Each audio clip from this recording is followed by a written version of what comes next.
السلام علیکم ورحمۃ اللہ وبرکاتہ۔ آج کے اس ویڈیو میں ہم آپ کے لیے لائے ہیں حضرت آدم علیہ السلام کی زندگی کا تفصیلی واقعہ۔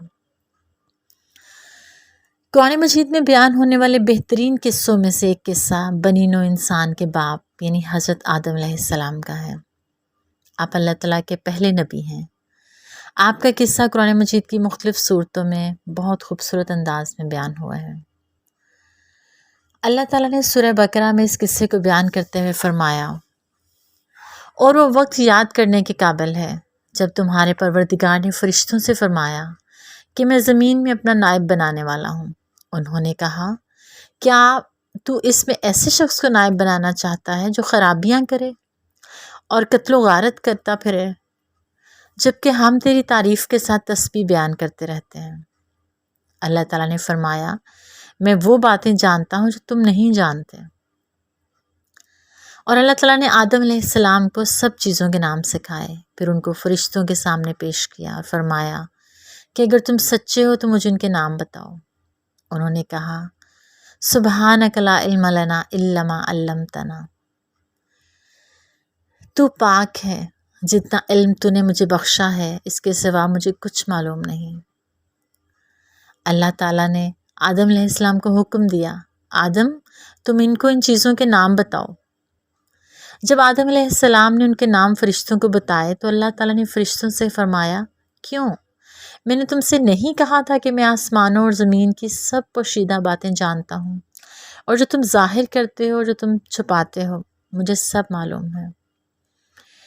اور جب اللہ کریم نے فرشتوں کو حکم دیا کہ آدم کے آگے سجدہ کرو تو وہ سب سجدے میں گر پڑے، مگر شیطان نے انکار کیا اور غرور میں آ کے کافر ہو گیا۔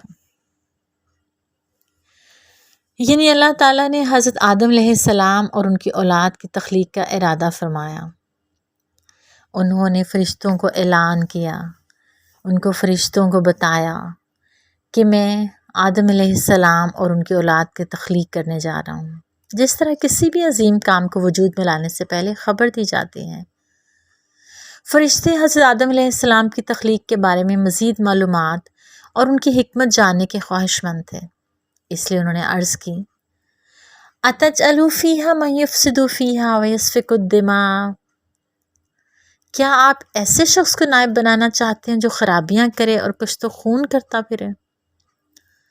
اس کوشچن کا مقصد نہ تو اللہ تعالیٰ پہ اعتراض کرنا تھا اور نہ ہی فرشتوں کا بنی آدم کے مقام و مرتبے کا انکار کرنا تھا، اور نہ ہی فرشتوں کو انسانوں سے حسد تھا جیسے کہ بعض لوگوں کو غلط فہمی ہوئی، بلکہ اس سوال کا مقصد صرف ان کی حکمت معلوم کرنا تھا اور مزید انفارمیشن درکار تھی۔ جیسے قتادہ رحمۃ اللہ نے فرمایا، فرشتوں کو معلوم تھا کہ اس صورتحال پیش آنے والی ہے، کیونکہ انہوں نے آدم علیہ السلام سے پہلے زمین میں آباد ہونے والی مخلوقات مثلا جنات کے حالات دیکھے تھے۔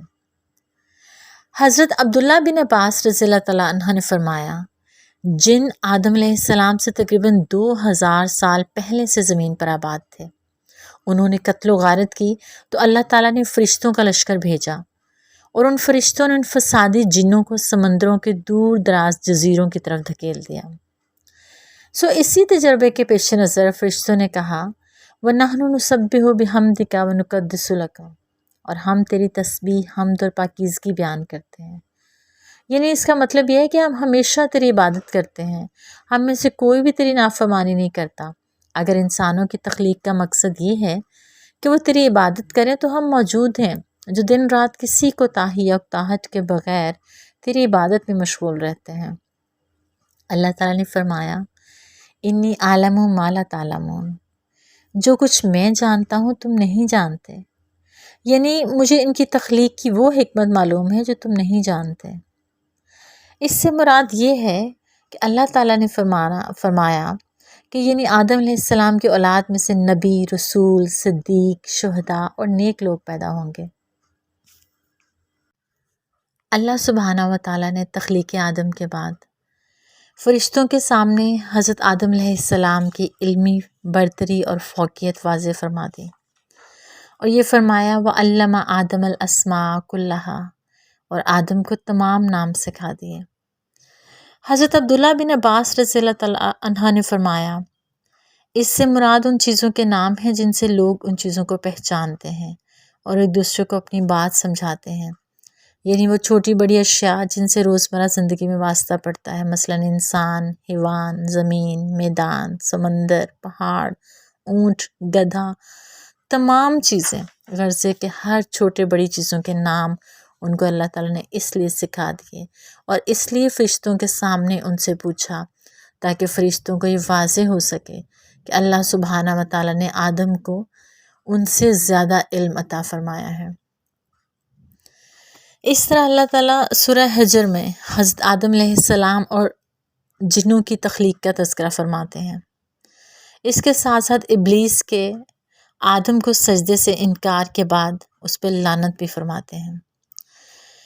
یہ واقعہ کچھ اس طرح سے قرآن کریم میں ہے، اور ہم نے انسان کو کھنکھناتے سڑے ہوئے گارے سے پیدا کیا اور جنوں کو اس سے پہلے بے دھوئیں کی آگ سے پیدا کیا تھا، اور جب تمہارے پروردگار نے فرشتوں سے فرمایا کہ میں کھنکھناتے سڑے ہوئے گارے سے ایک بشر بنانے والا ہوں، تو جب میں اس کو صورت انسانیت میں درست کر لوں اور اس میں اپنی بے بہا چیز یعنی روح پھونک دوں تو اس کے سامنے سجدے میں گر پڑنا۔ تو فرشتے سب کے سب سجدے میں گر پڑے مگر ابلیس، اس نے سجدہ کرنے والوں کے ساتھ ہونے سے انکار کر دیا۔ اللہ تعالیٰ نے فرمایا کہ ابلیس تجھے کیا ہوا کہ تو سجدہ کرنے والوں میں شامل نہ ہوا؟ تو اس نے کہا میں ایسا نہیں ہوں کہ انسان کو جسے تو نے کھنکھناتے سڑے ہوئے گارے سے بنایا میں سجدہ کروں۔ اللہ تعالیٰ نے فرمایا یہاں سے نکل جا، تو مردود ہے اور تجھ پہ قیامت کے دن تک لعنت برسے گی۔ اس پہ ابلیس نے کہا پروردگار مجھے اس دن تک مہلت دیں جب لوگ مرنے کے بعد زندہ کیے جائیں گے۔ اللہ کریم نے فرمایا جا تجھے مہلت دی جاتی ہے وقت مقرر یعنی قیامت کے دن تک۔ اس پہ ابلیس نے کہا پروردگار جیسے تو نے مجھے رستے سے الگ کیا ہے میں بھی زمین میں تیرے لوگوں کو گناہوں سے آراستہ کر کے دکھاؤں گا اور سب کو بہکاؤں گا، ہاں ان میں سے جو تیرے مخلص بندے ہیں ان پہ قابو پانا مشکل ہے۔ اللہ تعالیٰ نے فرمایا کہ مجھ تک پہنچنے کا یہی سیدھا راستہ ہے، جو میرے مخلص بندے ہیں ان پہ تجھے کچھ قدرت نہیں۔ اگر ہم تخلیق آدم کے قصے کو حدیث کی روشنی میں دیکھیں تو حضرت ابو موسیٰ اشعری رضی اللہ تعالیٰ عنہ سے روایت ہے کہ نبی کریم صلی اللہ علیہ وآلہ وسلم نے فرمایا اللہ تعالیٰ نے آدم علیہ السلام کو تمام زمین سے جمع کی گئی مٹھی بھر خاک سے پیدا فرمایا۔ آدم علیہ السلام کی اولاد بھی طرح طرح کی مٹی کے مطابق پیدا ہوئی، ان میں سفید فارم بھی ہیں، سرخ بھی اور سیاہ فارم بھی، اور ان کے درمیانے رنگوں کے بھی، اسی طرح نیک اور بد، نرم خو اور سخت طبیعت اور درمیانی طبیعت والے بھی۔ اللہ تعالیٰ نے آدم علیہ السلام کو اپنے ہاتھ سے پیدا فرمایا تاکہ ابلیس آپ علیہ السلام سے بڑائی کا دعویٰ نہ کرے، چنانچہ انہوں نے آپ کو انسانی صورت میں پیدا فرمایا۔ آپ جمعہ کے دن جس کی مقدار 40 سال تک تھی مٹی کے بنے ہوئے ایک جسم کی صورت میں پڑے رہے، فرشتے پاس سے گزرتے تھے تو اس جسم کو دیکھ کے ڈر جاتے تھے۔ ابلیس سب سے زیادہ خوفزدہ تھا، وہ گزرتے وقت اسے ضرب لگاتا تو جسم سے اس طرح آواز آتی ہے جس طرح مٹی کے بنے ہوئے برتن سے کوئی چیز ٹکرائے تو آواز آتی ہے۔ اس لیے جب وہ کہتا تھا من سلسال کالفخار، ٹھیکری کی طرح بجنے والی مٹی سے، تو کہتا تجھے کسی خاص مقصد سے پیدا کیا گیا ہے، اور اس خاکی بدن میں منہ کی طرف سے داخل ہوا اور دوسری طرف سے نکل گیا، اور اس نے فرشتوں سے کہا اس سے مت ڈرو، تمہارا رب صمد ہے لیکن یہ تو کھوکھلا ہے، اگر مجھے اس پر قابو دیا گیا تو میں اسے ضرور تباہ کر دوں گا۔ اللہ اکبر۔